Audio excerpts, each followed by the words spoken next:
आइए कहानी एक्सप्रेस के साथ एक सफर पर, जहां हर स्टेशन पर मिलेगा आपको एक ऐसा अनुभव जो आपके दिल को छू जाएगा। आपके लिए है यह सफर। आप तैयार हैं? तो चलिए, यह सफर शुरू होती है।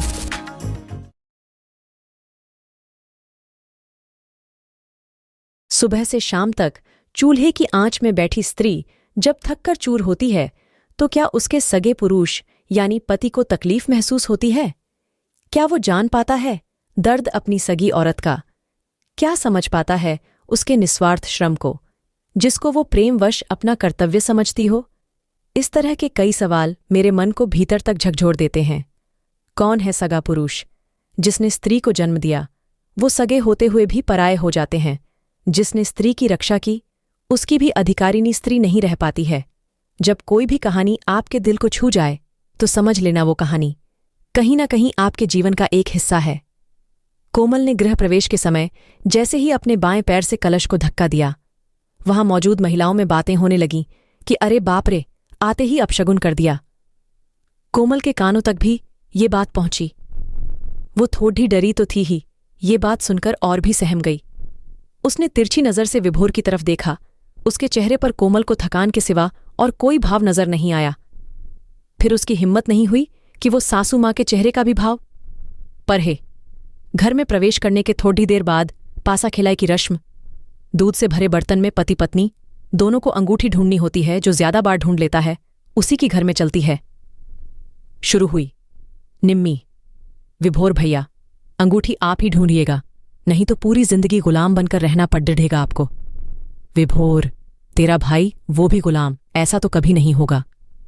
कोमल ने महसूस किया कि विभोर की ये बात सुनकर निम्मी को राहत मिली। 7 बार अंगूठी खोजनी थी और हर बार कोमल ही जीती। सभी घरवालों का चेहरा देखने लायक था। फिर पडिड होसिनों के बीच कानाफूसी शुरू हुई। बहू ही राज करेगी, देखना सब पर। लक्षण तो देखो, वो कहावत है ना, पूत के पांव तो पालने में ही दिख जाते हैं। खैर हमें क्या, विभोर की मां तो जैसे कोई पत्थर की मूरत, ऊपर से पडिड होसिनें भी आग में घी का काम कर रही थीं। चलो हो गया, जल्दी जल्दी सब काम निपटाओ। विभोर थक गया होगा, उसे भूख भी लगी होगी, आराम करेगा खा पी कर। मां ने लापरवाही भरे लहजे में कहा। अभी दोपहर के 2 ही बज रहे थे। विभोर उठकर सोने चला गया। कोमल को एक कमरे में ले जाकर बैठा दिया गया। वहां और भी कई रिश्तेदार थे। जिन रिश्तेदारों को आज अपने अपने घर जाना था, वो सब जल्दी जल्दी मुंह दिखाई की रस्म भी निभा रहे थे। मुंह दिखाई का सारा पैसा और गहने सब निम्मी ही संभाल रही थीं। कोमल एक बेजान गुद्दिया की तरह चुपचाप कई सारे अजनबी के बीच बैठी थी, जिन्हें वो जानती भी नहीं थी। चेहरे पे उसके कोई भाव नहीं था, ना ही वो किसी से थकान या नींद के बारे में कुछ कह सकती थी। उसे बस रोना आ रहा था। वैसे तो वो बिल्कुल शांत बैठी थी, पर मन में कई सारे विचार उमड़ रहे थे। एक स्त्री का मन कितना बोझिल होता है, वो कितना सहती है, ये बात पूरी जिंदगी किसी को भी पता नहीं चल पाती सिवाय उसके। और अगर वो अपने मन की बात किसी से कहे भी, तो लोग उस पर विश्वास नहीं करते या नाटक का नाम दे देते हैं, या बात घूम फिरकर चरित्र पर आ जाती है। इसीलिए स्त्री ताउम्र मूक रहती है और फिर उसे बेवकूफ़ी का तमगा पहना दिया जाता है। कोमल एक महत्वाकांक्षी लड़की थी। उसके सपने बड्ढे थे। वो अपने माँ बाप की अकेली संतान थी। ना कोई भाई ना बहन। उसने इंटीरियर डिज़ाइन का कोर्स भी किया था। जॉब करने को सोच ही रही थी कि उसके पापा ने उसकी शादी विभोर से कर दी। घर के सभी मेहमान शाम तक जा चुके थे। विभोर भी अपनी नींद पूरी कर चुका था और उसकी थकान भी मिट चुकी थी, और अब वो रात का बेसब्री से इंतजार कर रहा था। पर उसके दिमाग में एक बार भी ख्याल नहीं आया कि कोमल ने खाना खाया या नहीं, आराम किया या नहीं। वो तो बस खुद के बारे में ही सोच रहा था। रात हुई। आज कोमल और विभोर की सुहागरात थी। दोनों ने कितने ही सपने संजोए थे अपने मन में। कमरे में मोमबत्तियों की सजावट थी। चारों तरफ जगमगाहट लाल और सफेद रंग के फूल से। बेड के चारों तरफ सजावट और छोटी बड्ढी झालरें लगी थीं। फूल भी बेला और गुलाब के पूरे कमरे में उसकी खुशबू फैली हुई थी। बेड के साथ ही एक आराम कुर्सी लगी थी, जिस पे विभोर कोमल के इंतजार में हाथों में किताब थामे बैठा था। किताब में विभोर का मन तो जरा भी नहीं लग रहा था, पर वो कोमल को ये जताना नहीं चाहता था कि वो उसका बेसब्री से इंतजार कर रहा है। इसलिए किताब में आंखें गड्ढाए था। थोड़ी देर में विभोर को किसी की आहट महसूस हुई। सामने नजर उठाकर देखा, कोमल हाथ में दूध का गिलास, में खड़ी ढीही थी गहरे पिंक साड़ी में। कोमल का गोरा रंग खिल के आ रहा था, जैसे कोई कली ने अभी अभी खिलना शुरू किया हो। और इसी में माशाअल्लाह गहने गले में 2 लड्ढी का हार, हाथों में बागमुहा कंगन, कानों में बिजली कंधों को छूती हुई माथबेंदी, नथिया, अंगूठी, कमरबंद, पैरों छनछनाती पायल, जैसे पूरे कमरे में कोई संगीत गूंज गया हो। विभोर ने झट से कोमल का हाथ थाम लिया। दोनों की धड़कनें बढ़ गई।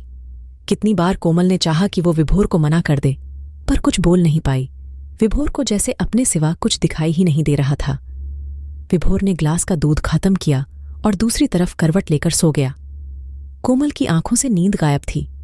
उसने अपने मायके में कितनी बार अपनी मां के मुंह से कहते सुना था कि स्त्रियों का कोई सगा नहीं होता, उन्हें अपने हर रिश्तों में समझौता करना पड़ जाता है।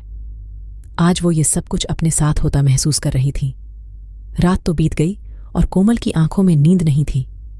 उसे अपने आप पर खींच हो रही थी कि वो इतनी भी तो कमजोर नहीं थी कि अनचाही चीजों का प्रतिकार न कर सके।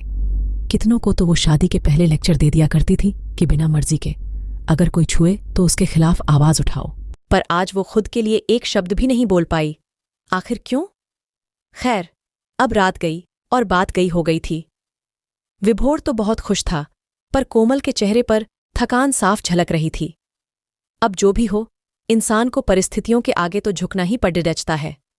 बहुत कुछ ऐसा भी होता है जीवन में जो आप किसी से कह नहीं सकते, भीतर ही भीतर बस घुटते ही रहते हैं, पर फिर भी सपने देखने की हिम्मत जरूर करते हैं। यही हाल कोमल का भी था।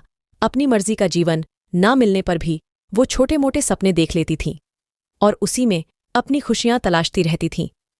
इंसान अपने जीवन में सब कुछ बदल सकता है, पर फितरत कभी नहीं, और कोमल की फितरत थी सपने देखना।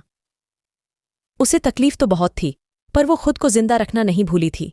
उसे अपने परिवार से कोई सपोर्ट नहीं मिलता था, यहां तक कि खुद पति से भी नहीं, फिर भी वो सपने देखना नहीं भूली थी। एक दिन उसकी सासू माँ ने उसे अपनी पुरानी एक डायरी दिखाई, जिसमें ढेर सारे पुराने गानों का संग्रह था। वो एक एक करके सारे गाने गुनगुनाने लगी। माँ जी, आपको गाने का बहुत शौक था ना? कोमल ने डायरी की तरफ देखकर बोला। माँ जी, हाँ बहू, शौक तो बहुत था, पर कभी गा नहीं पाई, क्योंकि घर परिवार संभालना ज्यादा जरूरी था। और ये तो औरतों का धर्म है, अब तुझे भी अपना धर्म निभाना चाहिए। सपनों का क्या है बेटा, वो तो कभी भी पूरे हो सकते हैं। कोमल ने माँ जी की तरफ देखा था इस आशा से कि शायद माँ को मुझ में खुद को देख पाएं, शायद वो मुझे समझ पाएं। पर ऐसा तो कुछ भी नहीं हुआ। कोमल ने कुछ भी नहीं कहा। वो चुपचाप उठी और रसोई घर की तरफ चली गई। कोमल को डांस का शौक था। उसने थोड़ा बहुत कत्थक अपनी माँ से ही सीखा था, पर कभी भी वो स्कूल तक में भी परफॉर्म नहीं कर पाई थी। उसे लगा था शायद शादी के बाद उसकी जिंदगी सुधरे, पर ऐसा कुछ भी नहीं हुआ। पर कोमल कभी भी हताश नहीं हुई। वो हमेशा उम्मीदों से भरी रहती। वो अपने सपनों को सोचकर ही खुश हो लिया करती थी। आज बहुत दिनों बाद उसने विभोर से अपने एक सपने के बारे में कहा। कोमल, सुनिए, मुझे एक बार गोवा घूमने का मन है। आप तो अपने काम से हर जगह जाते ही रहते हैं, मुझे भी ले चलिए। विभोर, अच्छा, तुम क्या करोगी? वहां जाकर वहां के माहौल में तुम खुद को थोड़ी ना ढाल पाओगी, और घूमने चली जाओगी तो घर का ध्यान कौन रखेगा? माँ, पापा और निम्मी को कौन देखेगा? ज्यादा सपने मत संजोया करो। तुम्हें एक जिम्मेदारी दी गई है, उन जिम्मेदारियों से भागने की कोशिश मत करो। विभोर की ये बात सुनकर कोमल को एक पल को लगा वो जवाब दे दे। किसकी जिम्मेदारी की बात कर रहे हो? खुद की जिम्मेदारी को दूसरों के जरिए पूरा कराना, किसी दूसरे पे थोपना अच्छी बात नहीं। पर कोमल के संस्कार ऐसे नहीं थे कि वो सीधे जवाब दे दे। चुपचाप वो घर का काम निपटाने में लग गई।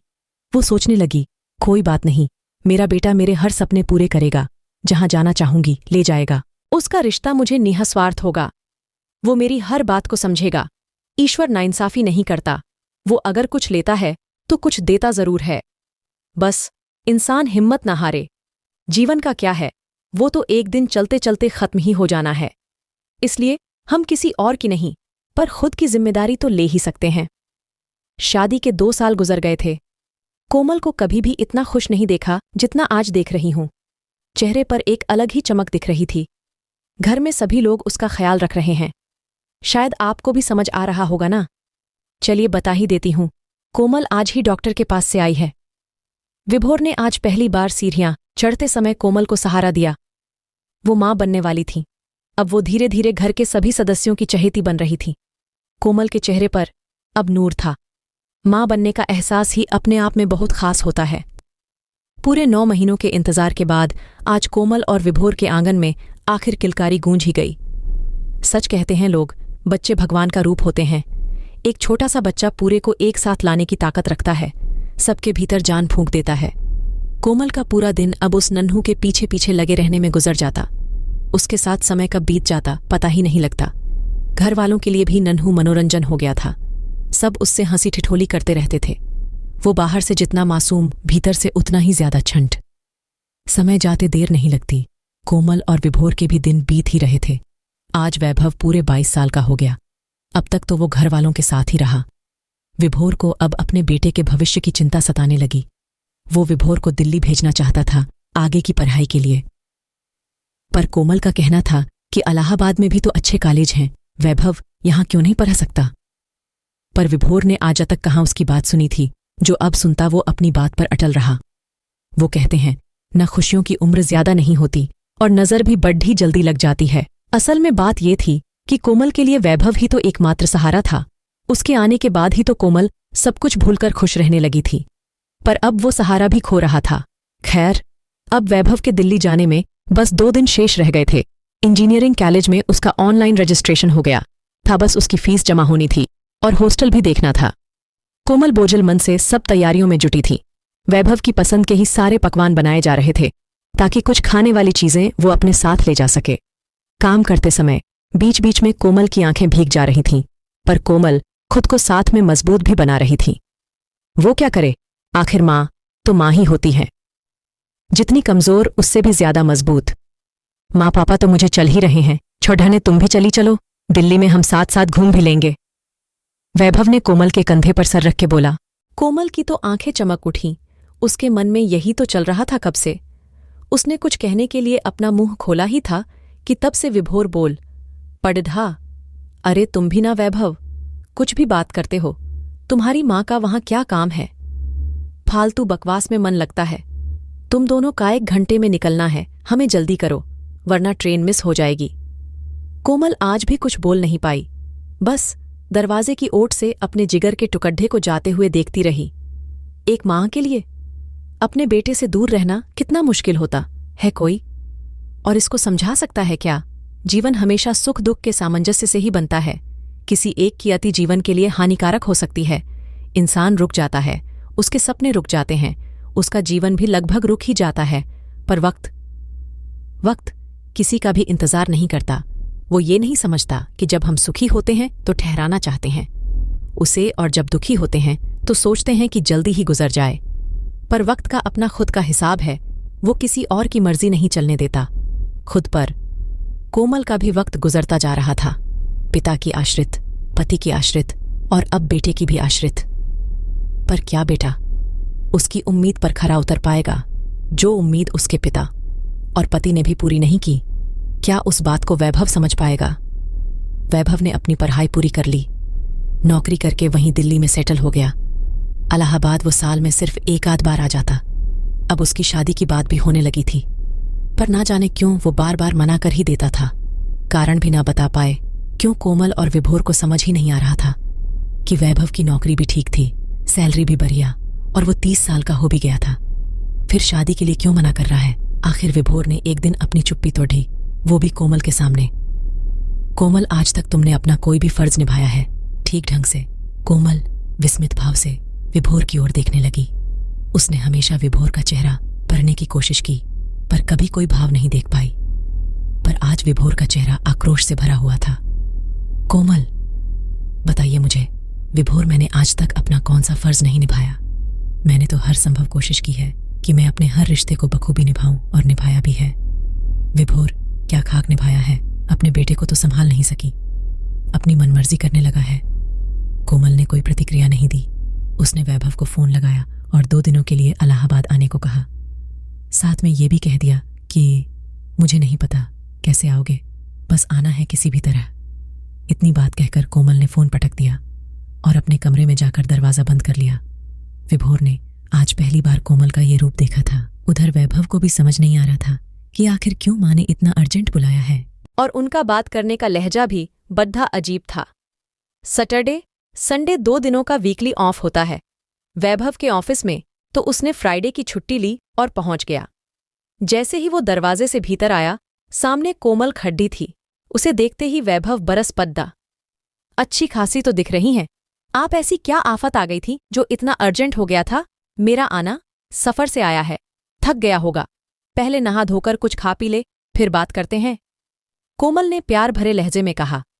वैभव उसे घूरते हुए बाथरूम की तरफ चला गया। कोमल ने आज उसकी पसंद का खाना बनाया था। पनीर, बैगन की कलौंजी, जीरा राइस, रायता और चपाती। पर वैभव को कुछ भी नहीं सुहा रहा था। माँ, तुमने मुझे इतना अर्जेंट क्यों बुलाया है? अब बता भी दो। मैं परेशान हो गया हूं सोच सोचकर। विभोर भी कुछ नहीं बोल रहा था। वो इंतजार में था कि कोमल ही बोले। कोमल, बेटा, हमने इसी साल तुम्हारी शादी करने का फैसला किया है। अब हम तुम्हारा कुछ भी नहीं सुनेंगे। उम्र हो रही है, अब शादी कर लो। वैभव ने माँ की बात सुनते ही खाने की थाली उठाकर दूर झटक दी। माँ, तुम मेरे पीछे क्यों पड़ रही हो? पापा तो कुछ भी नहीं बोल रहे। तुम ही मेरी जान की दुश्मन बनी हुई हो। कोई तो वजह होगी जो मैं शादी नहीं कर रहा हूं। मुझे लगा तुम लोग मुझे समझ जाओगे, लेकिन अब मुझे बताना ही पड़ेगा। तो सुनो, मैं अपनी गर्लफ्रेंड के साथ लिव इन रिलेशनशिप में रह रहा हूं और हमारा शादी का भी कोई इरादा नहीं है। मैं चाहता हूं मुझे कोई फोर्स ना करे। कोमल, वैभव से आखिर क्यों नहीं करना चाहते? शादी सब करते हैं, सबको तो कोई प्रॉब्लम नहीं होती। वैभव, क्योंकि मैं जिम्मेदारी नहीं उठाना चाहता, आजाद रहना चाहता हूं। वैभव की बात सुनकर कोमल के पैरों के नीचे से जैसे जमीन खिसकने लगी। उसके मुंह से कोई शब्द ही नहीं फूटा। उसकी अंतरात्मा बस इतना ही बोल पाई, अगर मैंने आजादी मांगी होती तो तुम्हारा अस्तित्व ही नहीं होता। फिर उठी और अपने कमरे में जाकर भीतर से कुंडी लगा ली। उसके मन में बस एक ही ख्याल आ रहा था, कोई नहीं होता है सगा पुरुष, सब स्वार्थी होते हैं। जो थोड़े बहुत सगे होते भी हैं, वो भी सामाजिक बंधनों से मजबूर होते हैं। किसी को भी किसी से उम्मीद नहीं लगानी चाहिए। पूरी वीडियो देखने के लिए आपका बहुत बहुत धन्यवाद। अगर आपको हमारी कहानियाँ पसंद आ रही हैं तो वीडियो को लाइक करें और हमें आपकी मदद की बहुत ज़रूरत है।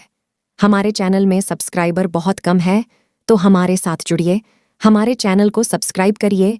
इससे हमें और भी अच्छे अच्छे कहानियाँ बनाने के लिए मोटिवेशन मिलेगी और आप और बेहतरीन कहानी सुन पाएंगे। आप और भी बेहतरीन शानदार कहानियाँ सुनना चाहते हैं तो हमारे चैनल कहानी एक्सप्रेस को सब्सक्राइब करना ना भूलें। धन्यवाद।